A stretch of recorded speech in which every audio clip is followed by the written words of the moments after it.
Yeah. Jeff, is there any concrete plan in place for addressing the threat that's actually posed by Russia? Well, there is a plan. It's happening at the local level, and DHS is helping out as well. So there is some information sharing. But the concern is that without a dedicated plan from the White House, efforts to better coordinate have been thwarted in some ways.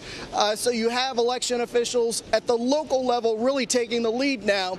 But you also have DHS now taking a more active role in trying to share this real-time threat information with election officials who are trying to secure their voter databases. Is there a feeling of concern within the intelligence community that the president isn't taking the lead and trying to prevent Russian influence in the 2018 midterms? Well, Democrats certainly feel that the president isn't taking this threat seriously, but you didn't really have intelligence officials coming out today and saying that.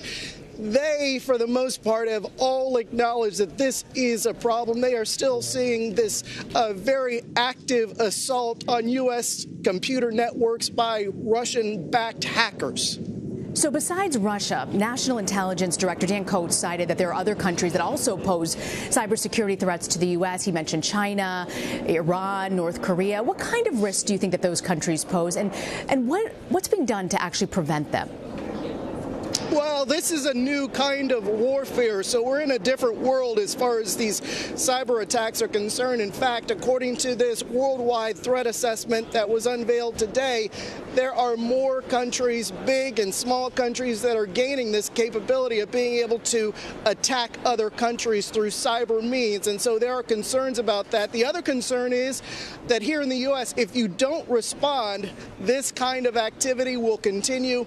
In fact, there are concerns that people in other nations have seen the success of the Russia influence operation in 2016, and now they're trying to follow suit. And FBI Director Wray was also asked about the House Intelligence Committee's memo, which was released by Congressman Nunes. He reiterated his concerns with releasing it, but what were his reservations? Well, the FBI has had grave concerns that that 4-page memo didn't really accurately affect the process that they went through to get that FISA warrant. And so he expressed grave concerns about that process once again today, and that's what he's been saying for the last couple of weeks on that issue. So Wray also testified that the FBI followed the proper protocol and the procedures. When you're talking about security clearances, in particular for White House Staff Secretary Rob Porter, how does that differ from what the White House is saying? And is this just another example of the White House trying to undermine the intelligence community?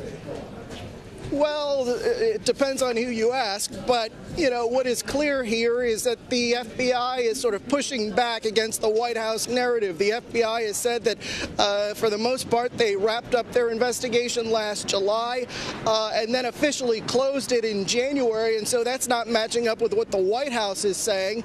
And so there have been public statements which just show that there is this strain between the White House and the FBI, and it's being exposed, certainly with this issue as well, over security clearances.